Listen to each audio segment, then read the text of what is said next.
दोस्तों नमस्कार। आज हम फिर एक इंटरेस्टिंग वीडियो पे बात करने जा रहे हैं। बहुत इंटरेस्टिंग टॉपिक है और आपको बहुत से नॉलेज मिलेगी इस टॉपिक से।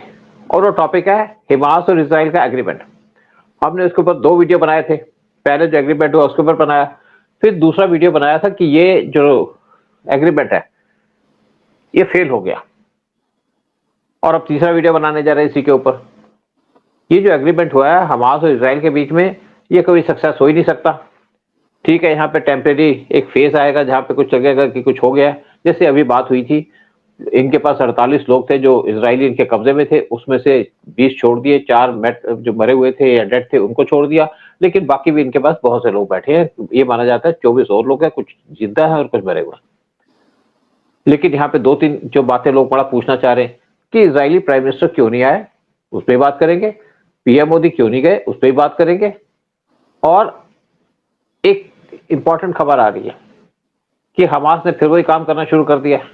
यानी कि जब इसराइल ने वहां से पुल आउट करना शुरू कर दिया, पीछे जाना शुरू कर दिया, तो हमास के लोग आ गए, बंदूकें लेके आ गए, और उन्होंने 7 जो इनको शक था कि इसराइल के एजेंट्स हैं उनको मार दिया। और मारने के साथ साथ पूरा वीडियो बनाया कि कैसे मारा है। ये खौफ फैलाना चाहते हैं लोगों के बीच में, इसी से काम करते हैं। तो ये ना तो ये बाज आएंगे ना इसराइल बाज आएगा। अगर ये बाज नहीं आएंगे तो इसराइल बाज आ गया तो इसराइल फिर का वही हाल होगा जो अक्टूबर 7 को हुआ था। तो इसी इश्यू पे चर्चा करने के लिए उदय शंकर पानी जी, बॉलीवुड की जानी मानी हस्ती, और जिन्होंने बहुत सी फिल्में बनाई है और पॉलिटिकल फिल्में बनाई है, साथ में इनका जो बहुत ज्यादा इंटरेस्ट है इंटरनेशनल अफेयर्स के अंदर और इंडिया के सिक्योरिटी इंटरेस्ट पे। उदय शंकर पानी जी, आप बताइए कि जो इसराइल हमास का इस टाइम पे एग्रीमेंट हुआ है, क्या वो ठहरेगा? क्योंकि पहले भी एग्रीमेंट हुए थे कई बार, वो कभी नहीं ठहरे। तो अब भी आप बताइए कि आपके क्या एटीट्यूड है, क्या आप सोचते हैं इसके बारे में? सर, इससे पहले हम लोग इस सब्जेक्ट पे बात करें तो आपको मैं बताऊं कि इजरायलीज के साथ काफ़ी मेरा कनेक्टेड मेरा काफ़ी ज़्यादा एसोसिएशन है, क्योंकि इनकी काफ़ी टेलीविज़न क्रूज इंडिया में काम करती रहती हैं और वो लोग फिल्में बनाते रहते हैं। तो उनके लिए मैं पूरा गवर्नमेंट परमिशन और ये सारे जितने लॉजिस्टिक्स हैं सब ऑर्गेनाइज करता हूँ। तो Israelis के साथ basically I'm very comfortable with their the way they think and they work very professional absolutely। और वैसे भी हिंदू मतलब इंडियंस के साथ काफी उनकी जमती है, तो एक म्यूचुअल रिस्पेक्ट है हमारा। और ये जब हम ताज की अटैक हुई थी, आपको पता है कि उस टाइम वीडियो कैमरे वगैरह नहीं थे, तो उस टाइम फिल्म पे शूट होता था। तो उस टाइम मेरे 2 कैमरे थे जो ताज के बाहर खड़े थे और कंटिन्यूअसली कवरेज करके हम इजरायली टेलीविजन को मैं भेजता था। It used to go to Air India office और एयर इंडिया से ये पिकअप करवा के वहां पर टेलीकास्ट करते थे इन इजराइल। तो मेरे रिश्ते उस टाइम से हैं इनके साथ काफी। Any we are professional sir. हमको तो अगर पैलेस्टाइन भी बोलता हम उसके लिए भी कर देते, आके पूरी कवरेज करके भेजते हैं। तो हमारा तो काम यही है as a film man. Sir, आज का ये जो इनका चल रहा है, बहुत ही ये कॉम्बिनेशन रामलीलाई जोड़ी नहीं है। ये बहुत ही इनके डिफरेंसेस अभी से हैं। जल्दीबाजी में ओके कर दिया गया। Like you said, it is most unusual कि इजरायली प्राइम मिनिस्टर वहां पहुंचे नहीं। जिनके साथ आप हो रहा है वो नहीं पहुंचे। मोदी जी ने तो बहुत अच्छा किया जो नहीं गए। वो जाता तो सबके आगे वो जो पाकिस्तानी लंगूर खड़ा था अपना शरीफ, तो उससे हाथ मिलवा देते। तुम लोग हाथ मिल लो, तुम दोस्ती कर लो। तो we don't have to dance to this tune. अभी वो करने दीजिए उनको। सर, उन्होंने जो 3 बॉडीज भेजी हैं, जो डेड लोगों की बॉडीज हैं, एक तो है ही नहीं इजरायली। ओके। वो उसके अंदर भी चीटिंग कर रहे हैं ये लोग। वो है ही नहीं इजरायली। और डेफिनेटली इन्होंने कई और भी आदमी छुपा के रखे हुए हैं जो डोंट वरी, इजराइल का जो टेक्नोलॉजी और जो उनकी ताकत है वो पता लगा लेंगे भाई। अभी तो ये जितने लोग आ गए हैं उनके साथ बातचीत होगी और इनके जितने भी सीक्रेट्स हैं सारे पता लगेंगे and they will be found out. And चलिए जब तक है तब तक तो चलो थोड़ी बहुत शांति रहेगी, लेकिन ये लोग सुधरेंगे कि क्या बताइए। हमास हमास आप कह रहे हैं 7 आदमियों को मारा है, according to my report over 70 people have been killed, और ये खाली दहशत अपनी दिखाने के लिए। वो लोग पकड़ लिए, भैया आपने इजरायलीज का साथ दिया, आप इजरायलीज के लिए कोई प्रूफ नहीं, कोई कोर्ट नहीं, और सीधा उठा के गोली मार दी। अब उसके बाद वो बेचारा कहां से डिफेंड करेगा जिसको मार दिया उन्होंने? तो वो तो दहशत दिखाने के लिए, और ये लोग नहीं सुधरने वाले सर। ये लोग अपने हमास वाले बिल्कुल नहीं सुधरेंगे, उनकी आदत है, they are terrorist, come they are hardcore terrorist. और जो इजराइल का जो डिसीजन है कि भैया ये लोग not only disarm them, finish them of, तभी जाके शांति होगी कुछ, तब तक नहीं शांति होने वाली, बता रहा हूं। But anyway, let us hope sense prevails on everybody, और ये हमास अपने आप समझे भाई उनकी आज क्या कमजोरी है। आज उनकी वजह से पैलेस्टाइन बर्बाद हो गया, आज उनकी वजह से। बिल्कुल नहीं, ठीक है, मैं तो कहता हूँ बड़ा जस्टिफाइड है कि इसराइल ने जैसे मारा 1 लाख से ज्यादा लोगों को मारा इसराइल ने, और सारी बिल्डिंगें तबाह कर दी, ईंट भी जाने दी, भूखे मर रहे लोग। आपने देखा यहाँ पे बहुत से ऑपरेशन किए थे इसराइल ने, जो हमास है उसके ऊपर बहुत से ऑपरेशन किए थे, बहुत से मिलिटेंट को मारा। लेकिन ये क्या है, ये बाजियां हैं कि इनका जो बेसिकली सर्वाइवल है इसी के ऊपर है कि ये लोगों को डराते रहे, धमकाते रहे अपने लोगों को। इनके अपने लोग बनने से इनको फर्क नहीं पड़ता, क्योंकि इनका एक समझिए जमीर मर चुका है। जमीर नहीं है इनका, जैसे पाकिस्तान वालों का, वैसे भी इनका कोई जमीर नहीं है। और देखिए यहाँ पे बात जैसे कर रहे थे हम कि आपने कहा 70 लोगों को मारा जो यहाँ पे पैलेस्टाइन के अंदर थे, जो इनके कंट्रोल के अंदर थे हमास। जैसे इजरायली फोर्सेस भाग गई तो ये पीछे हट गई, तो एग्रीमेंट के हिसाब से तो इन्होंने आगे बढ़ लिया, यानी कि इनके हमास के लोग आ गए बंदूकें लेकर के और चुन चुन के लोगों को मारना शुरू कर दिया। इनको फर्क नहीं पड़ता कोई भी हो, अपना हो, इजराइल का फेवरेट हो, क्योंकि इन्होंने तो मारना है। और ये पैलेस्टाइन के तो फेवरेट है नहीं कि पैलेस्टाइन के लोगों को बचाना चाहते हैं, ये सबको मारना चाहते हैं, डिस्ट्रॉय करना चाहते हैं। अपना सर्वाइवल किसी तरीके से हो, ये सर्वाइव करना चाहते हैं। इनका सर्वाइवल इसी पे डिपेंड करता है कि यहाँ पे दहशत फैली रहे। हाँ सर यहाँ मैं खाली ऐड करना चाहूंगा, they are just trying to prove their presence. Hamas, ये हम खत्म नहीं हुए, वो करने के लिए वही मशीन गन उठाई और इनोसेंट लोगों को मारना शुरू किया। वो बात है जो मैं एक अपने मेरे बहुत अच्छे दोस्त थे जो मेरे ख्याल से 18 साल पहले गुजर गए, क्योंकि वो हिंदुस्तान में खुश नहीं थे, वो बिल्कुल जिहादी मेंटालिटी के थे। और आई एम टेलिंग यू, ये जो पढ़े लिखे हैं मुस्लिम्स हैं, they are much more dangerous than this uneducated ones, क्योंकि इनका तो नीम हकीम खतराए जाना है, इनको थोड़ी अकल आई है और वो बड़ी खतरनाक होती है। और अभी एक नया ट्रेंड शुरू हो गया है हिंदुस्तान के अंदर कि बोलो कि भाई हिंदुस्तान में खुशी नहीं है, लोग हिंदुस्तान में बहुत ही गरीबी है, वो झूठी खबर है कि वो हम लोग चौथे इकोनॉमिक पावर बन गए हैं, ऐसा कुछ भी नहीं हो रहा। ये सब पाकिस्तान का पढ़ाया हुआ है, ये जो लोग वही लैंग्वेज कह रहे हैं जो पाकिस्तानियों की। अच्छा, और मैं जो एग्जांपल मैं देना चाह रहा था, मेरे मित्र थे जो मेरे साथ फिल्म इंस्टीट्यूट में पढ़ते थे, वो उनको मैंने एक बार ही बोला, यार ये बहुत ही कायराना एक हरकत है कि बसों में बॉम्ब छोड़ देते हैं, ट्रेन में बॉम्ब छोड़ देते हैं। जो बेचारा आदमी ऑफिस जा रहा है, जो आदमी पूरी फैमिली को सपोर्ट कर रहा है, वो लोग की जब डेथ होती है तो हाउ बैड इट इज, ये इससे ज्यादा मतलब ये कायराना हरकत कभी नहीं हो सकती। तो उसने बोला ये कायराना हरकत नहीं है, ये मुझे जवाब दिया, वो पढ़े लिखे आदमी ने, नेशनल कॉलेज से उसने ग्रेजुएशन की थी। कहता है ये कायराना हरकत नहीं है, this is to prove the presence of Muslims in India by this bomb blast. अब बताइए, सोच नहीं करता हूँ इनका, देखिए कितना खतरनाक है, कितनी नफरत है इस देश के लिए, मैंने कितनी खुश हो रहे हैं ये तो देश के लिए नफरत इनके सबके लिए।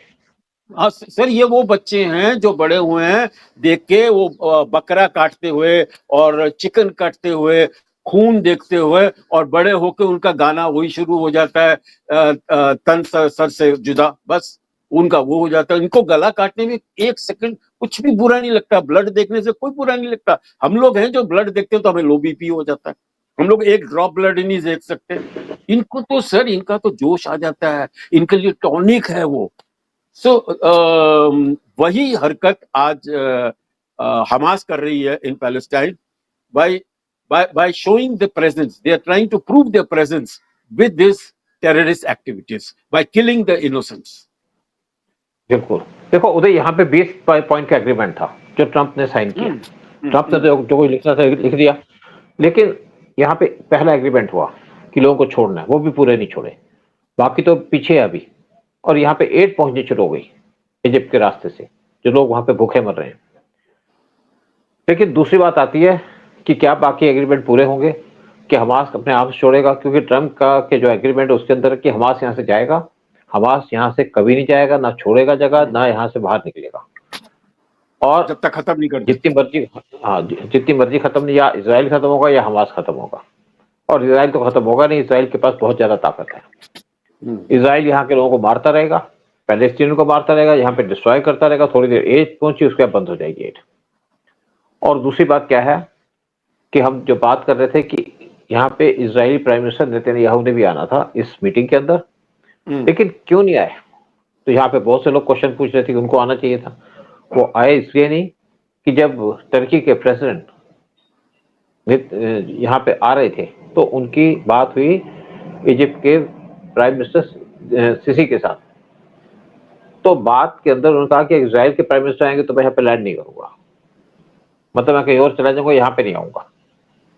तो उस टाइम पे ट्रंप को लास्ट मोमेंट पे इजराइल के प्राइम मिनिस्टर नेतन्याहू को कहना पड़ा कि आप मत आइए, क्योंकि ट्रंप भी चाहते थे कुछ एग्रीमेंट हो जाए उनको, ताकि रिवार्ड मिलने की बात तो शुरू हो।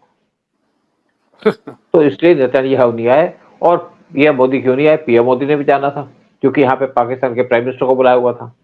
और पाकिस्तान के प्राइम मिनिस्टर, आप देखिए, जब यहाँ पे एससीओ की मीटिंग हुई थी तो उस टाइम पे आपने देखा कि किस तरीके से आपके शहबाज शरीफ को वहां पे इग्नोर किया गया चाइनीज प्राइम मिनिस्टर के द्वारा, और इवन आपके रशियन प्रेसिडेंट के द्वारा। पीएम मोदी दोनों के साथ जा रहे थे, उसके बाद इन्होंने वहां पे उनको इग्नोर कर दिया और वो सोचते रहे हाथ मिला लो, उनका हाथ मिलाने का मौका नहीं दिया। और यहाँ पे जो मीटिंग होनी थी वहां पे ट्रंप ने पीएम मोदी की इंसल्ट करनी थी, या उनसे कहते कि आप इनसे बात करो, और पीएम मोदी ने पहले कह दिया था मैं इनसे बात नहीं करूंगा। तो आप जब वहां पे इन्होंने एग्रीमेंट के बारे में बात की तो उसके बाद इन्होंने कह दिया पाकिस्तान के प्राइम मिनिस्टर शहबाज शरीफ को कि आप आइए और बताइए। तो शहबाज शरीफ ने वही अपना राग अलापना शुरू कर दिया और कहा कि ट्रंप को तो रिवार्ड मिलना चाहिए, इन्होंने एग्रीमेंट साइन कर दिया, माय फ्रेंड फलाना, बड़ी पूरी तरीके से तैयार हो गया है। उनको कहा था कि आपको बोलना, तो उन्होंने ट्रंप का ऐसे प्रमोट किया कि जैसे बहुत बड़ा काम कर दिया उन्होंने, जबकि इंडिया को पता था कि एग्रीमेंट हो नहीं पाएगा। और उसके साथ साथ उन्होंने एक दूसरी बात की कि इनको नोबेल प्राइज मिलना चाहिए इस एग्रीमेंट के ऊपर। साथ में उन्होंने एक और बात की यहाँ पे कि इंडिया पाकिस्तान का वार ट्रंप ने रुकवाया, मतलब वही बात जो ट्रंप कह रहे थे वही बात ने रिपीट कर दी। नेचुरली एक बार इमरान खान गए थे ईरान के यूएस के अंदर, जब ट्रंप वहां के प्रेसिडेंट थे पहले टेन्योर के अंदर, तो ट्रंप ने उनसे बात की। ट्रंप ने कहा मैं तुम्हारा और इंडिया का वार रुकवा दूंगा, एग्रीमेंट करा दूंगा। तो जब उन्होंने बात की तो इंडिया ने उसी टाइम पे एक स्टेटमेंट इश्यू कर दी कि भाई आपका कोई मतलब नहीं बीच में आने का, कि हम म्यूचुअली बात करेंगे, थर्ड पार्टी को हम एक्सेप्ट नहीं करेंगे। तो उस टाइम पे जो व्हाइट हाउस से स्टेटमेंट आ गई, ट्रंप ने अपने जो रिमार्क से वापस ले लिए। और उस टाइम पे इमरान खान ने कहा था कि मेरे लिए बहुत बड़ी बात है कि मुझे लगता है कि मैंने वर्ल्ड कप क्रिकेट जीत लिया है। मतलब पाकिस्तान तो यही चाहता है कि बीच में अमेरिका आ जाए, कोई और आ जाए और उनको थोड़ी सी जमीन मिल जाए, कोई बेनिफिट मिल जाए। इंडिया किसी को परमिट नहीं करेगा। इवन जब G7 की मीटिंग अटेंड करने गए थे कनाडा के अंदर प्राइम मिनिस्टर मोदी, तो तब भी ट्रंप ने कहा था पीएम मोदी को कि बुलाया कि आप यूएस के अंदर आ जाओ। उस टाइम पे पाकिस्तान के आर्मी के चीफ फासिम मुनीर गए थे यूएस के अंदर, और ट्रंप उनकी मीटिंग कराना चाहते थे पीएम मोदी के साथ। तो पीएम मोदी ने क्लेवरली मना कर दिया कि मैं फ्री नहीं हूँ, मेरी कमिटमेंट है। तो पीएम मोदी नहीं गए। और इस टाइम पे भी जब यहाँ पे बात हो रही थी तो पीएम मोदी ने एक स्टेटमेंट दी थी। पहले बात तो 4 बार फोन नहीं उठाया था ट्रंप का, क्योंकि उल्टी सीधे बातें करते थे। फिर जब पीएम मोदी के बर्थडे पे उन्होंने फोन किया तो पीएम मोदी ने फोन उठा लिया और एक्सेप्ट कर दी उनकी, जो उन्होंने इनको मैसेज देना था। लेकिन इस टाइम पे भी पीएम मोदी ने कहा कि मेरी एक मीटिंग चल रही है, क्योंकि यहाँ पे एक किसी कंट्री के प्रेसिडेंट आए हुए हैं, उनसे मेरी मीटिंग है। और इवन हमारे फॉरेन मिनिस्टर नहीं गए। उनकी मीटिंग होनी थी आपके कनाडा के फॉरेन मिनिस्टर के साथ, तो दोनों ने इग्नोर किया, वो जाना नहीं चाहते थे ट्रंप के एटीट्यूड की वजह से, ट्रंप ने जिस तरीके से अपना एक बिहेवियर रखा इंडिया के खिलाफ। और बहुत से लोग, जैसे आप देखते हैं गल्फ के अंदर बहुत सी स्टेटमेंट आई, उन्होंने क्रिटिसाइज किया था हमेशा से इसराइल को, लेकिन अंदर से स्टेटमेंट तो दे दी, लेकिन अंदर से वो चाहते थे कि हमास खत्म हो। चाहे यूएई की बात कर लीजिएगा, चाहे बहरीन बात कीजिएगा, चाहे सऊदी बात कीजिएगा, चाहे कतर की बात कीजिएगा, चाहे ओमान की बात कीजिएगा, ये सब इनको पसंद नहीं करते, लेकिन इनकी मजबूरी। और एग्रीमेंट क्यों हुआ? देखिए, एग्रीमेंट होने का पर्पस था कि जब इसराइल ने अटैक किया था कतर के ऊपर और हमास के कुछ मिडिल लेवल के लोगों को मार दिया, बहुत शोर मच गया पूरे गल्फ के अंदर। उस टाइम पे ट्रंप ने बाद में बात किया कि आप इनसे माफी मांगो, तो इसराइल ने कहा कि गलती हो गई, आपसे दोबारा अटैक नहीं करूंगा। इससे कतर घबरा गया कि दोबारा भी ऐसा अटैक हो सकता है, तो कतर भी इस टाइम पे पूरा प्रेशर डाल रहा था हमास के ऊपर कि आप एग्रीमेंट करो, क्योंकि जितने भी टेररिस्ट ग्रुप्स हैं वो सारे के सारे कतर के अंदर रहते हैं, और कतर एक बड़े डेलिकेट गेम खेल प्ले करता है यहाँ पे, बैलेंस रखता है दोनों के बीच। ये सूद साहब, ये जो अटैक हुआ कतर के ऊपर, आपको क्या लगता है कि इजराइल ने किया विदाउट कंसल्टिंग ट्रंप? बिल्कुल ट्रंप की परमिशन के साथ हुआ सर ये? बिल्कुल ठीक बात है, बिल्कुल ठीक बात है। ये बगैर उसके इसराइल नहीं करता, क्योंकि देखिए कतर के अंदर यूएस की बहुत बड़ी बेस है, और पीछे कुछ यहाँ के लोग थे, कुछ लोग की मीटिंग की थी जो हेड्स ऑफ स्टेट थे बहुत सी कंट्रीज के, अरब कंट्रीज के। वो जो इनका यूएस की बेस है कतर के अंदर, वहां पे डायरेक्टली लैंड किए, कतर के अंदर लैंड नहीं किए, वहां पे लैंड किए और सारी बातें की वहां पे। फाइनली मतलब ये जो अटैक होना था, यहाँ पे जो बातचीत होनी थी इजिप्ट के अंदर, उससे पहले इनकी मीटिंग हुई थी कतर के अंदर, स्पेशली जहाँ पे अमेरिका की बेस है, और वहां पे इन्होंने अपना पूरा दिखा दिया था कि ये भी चाहते हैं कि वार खत्म हो, और कोई किसी ने भी जो हमास है उसको सपोर्ट नहीं किया, सब ऊपर से इसराइल को सपोर्ट कर रहे थे, क्योंकि यहाँ पे जो टेररिज्म चल रहा है गल्फ के अंदर, इनसे इनकी इकोनॉमी हर्ट हो रही है। अगर ये कतर ये जो अगर ये हमास का साथ ना दे, तो इनके खिलाफ बगावत हो सकती है। इसलिए ये ऊपर से सपोर्ट करते हैं हमास को, ऐसे ग्रुपों को, लेकिन अंदर से कोई सपोर्ट नहीं करता। अंदर से वो चाहते हैं कि उनकी कंट्री को स्टेबल रहे, उनकी कंट्री में कोई झगड़ा ना हो, उनकी कंट्री के अंदर कोई भी आप टेररिस्ट एक्टिविटी ना हो। इससे पहले जब इजिप्ट के पिछले प्रेसिडेंट थे, तो उनका मर्डर कर दिया गया। मर्डर इसलिए किया कि वो सपोर्ट कर रहे थे इसराइल को किसी इश्यूज के ऊपर, उनको मार दिया गया। और ये जो आपके हार्ड लाइनर्स हैं, इनका ये एटीट्यूड है, लेकिन इसीलिए जो अरब कंट्रीज है वो ओपनली सपोर्ट करती हैं हमास को, लेकिन अंदर से इनको कोई पसंद नहीं करता। लेकिन जो एग्रीमेंट हुआ है, इसके पर कह दूं कि ये एग्रीमेंट एक फैक्चुअल चीज नहीं है, यानी कि एग्रीमेंट हो गया लेकिन इंप्लीमेंट नहीं हो पाएगा। जब तक हमास रहेगा, जब तक मुस्लिम कंट्री रहेंगी, जब तक वो कुरान के ऊपर कहेंगे कि कुरान ये कहता, वो कहते हैं इंटरप्रिटेशन इनकी कुरान की गलत तरीके से रहेगी, तब तक ये वार खत्म नहीं होगा। इसराइल लड़ता रहेगा और ये भी इसराइल पे हमला करते रहेगी, जब हमला करेंगे तो इसराइल इनको मारेगा। एक ऑनगोइंग आप सोचिए कॉन्फ्लिक्ट चलता रहेगा गल्फ के अंदर, यानी कि हमास हो चाहे कोई और मिलिटेंट ग्रुप हो, इस तरीके से काम करते रहेंगे, इसराइल पे अटैक करते रहेंगे, इसराइल भी इनको मारता रहेगा। देखिए, इसराइल का अगर कॉन्फिडेंस है, उसको ये कॉन्फिडेंस है बिकॉज अमेरिका उनके साथ है, बिल्कुल 100% उनके साथ है सर, और आधे आधे नेटो कंट्रीज उनके साथ है, मैं बता रहा हूँ। उदय, एक और बात बता उदय, मुझे एक बात बताओ कि इनको बहुत प्यार था ना इसराइल से, तो इसराइल को अपनी जमीन क्यों नहीं दे दी इन्होंने? क्यों नहीं अमेरिका ने कहा कि हमारी एक स्टेट ले लो, वहां पे अपने आप को एस्टेब्लिश करो? क्यों यहाँ पे गल्फ के अंदर बिठाया? गल्फ के अंदर इसराइल को बिठाने का पर्पस था कि आप लड़ते रहो, इनको मारते रहो, ताकि हमारा यहाँ पे इन्फ्लुएंस है, जहां पे भी झगड़ा होता है वहां पे यूएस बेनिफिट उठाता है, जो आपकी यूरोपियन कंट्रीज है बेनिफिट उठाती हैं। तो इसराइल को इस जगह पे इसलिए लेके आया कि यहाँ पे झगड़ा चलता रहे, यहाँ पे डिस्प्यूट चलता रहे और इनके आर्म्स बिकते रहे, और इसी को डरा करके गल्फ को अपना आर्म्स बेचता है। देखिए गल्फ के अंदर यूएस की बेसिस है, और क्योंकि रिच है ऑयल के अंदर, यूएस इसको एक्सप्लॉइट करता है, डरा डरा के इनको एक्सप्लॉइट करता है यूएस। तो यूएस की यही पॉलिसी है। इसी तरीके से इन्होंने पाकिस्तान को क्रिएट किया था कि यहाँ पे अफगानिस्तान और इंडिया के बीच में रहो, यहाँ पे झगड़े करते रहो, इंडिया को डिस्टर्ब करते रहो। वहां पे जब अफगानिस्तान के अंदर सोवियत घुस गए, तो वहां पे अफगानिस्तान को बर्बाद करना शुरू कर दिया, क्योंकि इनका उस टाइम पे टारगेट था शुरू से रशिया या यूएसएसआर।